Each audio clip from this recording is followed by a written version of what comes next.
ఉమ్మడి మెదక్ జిల్లాలో ప్రధాన వార్తలు ఈరోజు ఈ విధంగా ఉన్నాయి. ముఖ్యంగా సిద్దిపేట జిల్లా వార్తలు వచ్చేసరికి గజ్వేల్లో ఎమ్మెల్సీ కవిత జన్మదిన వేడుకల్ని ఘనంగా జరిపారు. బీఆర్ఎస్ నాయకులు అట్లాగే తెలంగాణ జాగృతికి సంబంధించిన కార్యకర్తల ఆధ్వర్యంలో పెద్ద ఎత్తున కవిత జన్మదిన వేడుకలు ఘనంగా నిర్వహించారు. ఈ సందర్భంగా కేక్ కట్ చేసి అక్కడ ఉన్నటువంటి ప్రజలకు పంచిపెట్టారు.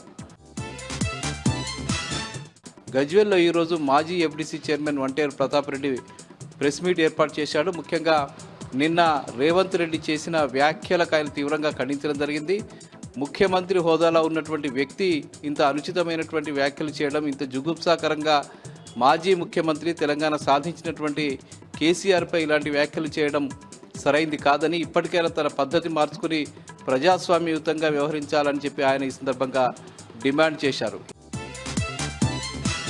ఇక మెదక్ జిల్లా వార్తలు వచ్చేసరికి మెదక్ జిల్లా తూప్రాన్లో ఈరోజు ఉదయం తెల్లవారుజామున ఒక ఇంట్లో చైన్ స్నాచింగ్ జరిగింది.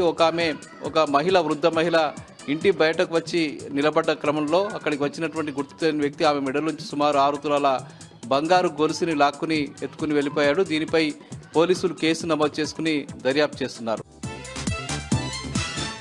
ఇక సంగారెడ్డి జిల్లా వార్తలు వచ్చేసరికి సంగారెడ్డి జిల్లా గుమ్మడిదలలో డంప్ యార్డుకు వ్యతిరేకంగా పెద్ద ఎత్తున ఆందోళన కొనసాగుతున్నది. నిరాహార దీక్షలు కూడా ఈ రోజు కూడా కొనసాగాయి.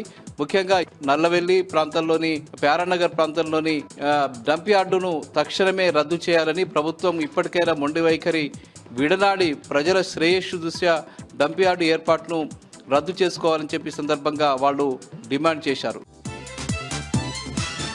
ఇక సంగారెడ్డి మండలం కొండాపూర్ ప్రాంతంలో ఈరోజు వల్లూరు క్రాంతి కలెక్టర్ పర్యటించారు. అక్కడ ప్రాథమిక ఆరోగ్య కేంద్రాన్ని ఆమె తనిఖీ చేశారు. అట్లాగే అక్కడ ఉన్నటువంటి హాస్టల్స్కి వెళ్ళి అక్కడ పరిస్థితుల్ని ఆమె సమీక్షించారు. ఆసుపత్రిలో వైద్య సేవలు అందుతున్న తీరును ఆమె పరిశీలించారు. తర్వాత హాస్టల్స్లో విద్యార్థుల పరిస్థితిని ఆమె కనుగొన్నారు. అక్కడ వాళ్లకు ఫుడ్ ఎట్లా అందుతున్నది, అక్కడ వసతులు ఎట్లా ఉన్నాయనే విషయాల మీద ఆరా తీశారు.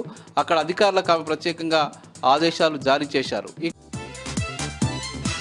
ఇంకా జహీరాబాద్లో ఈరోజు బీఆర్ఎస్ పార్టీ నాయకుల ఆధ్వర్యంలో పెద్ద ఎత్తున ధర్నా నిర్వహించారు. ముఖ్యంగా మున్సిపాలిటీకి సంబంధించిన ఆస్తి పన్ను రాయితీపై ప్రభుత్వం అవకాశం కల్పించినప్పటికీ ఇంకా అమలు చేయకపోవడం పట్ల వాళ్ళు తీవ్రస్థాయిలో ధ్వజమెత్తారు. ప్రభుత్వం ప్రకటించినటువంటి 90% రాయితీని తక్షణమే అమలు చేయాలని, ఆ 90% రాయితీ ప్రకటించి ఆస్తి పన్ను తీసుకోవాలని చెప్పి వాళ్ళు డిమాండ్ చేస్తూ ఆర్డీఓ కార్యాలయంలో బీఆర్ఎస్ పార్టీ నాయకుల ఆధ్వర్యంలో వినతి పత్రం సమర్పించారు.